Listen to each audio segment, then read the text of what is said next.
Lutong bahay. Ang may luto, walang iba kundi si Sister Baby. Tingnan natin ang kanyang luto. Lutong bahay. Ayan. Isda. Ano bang isda ito? Ah, anong isda ito? Hoy! Ano yung isda? Tocho. Pangalan ng isda? Ayan. Maya-maya tocho. Ayan, isdang maya-maya. Tocho. Lutong tocho. Yan, luto ni Sister Baby kung tawagin niya ay lutong bahay. Okay, kita nyo ha. Nakita nyo po yung luto.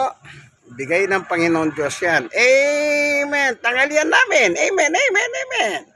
Huwag niyong kaibigan kay Jesus, Brother Manny Bautista. God bless us all. Bye-bye.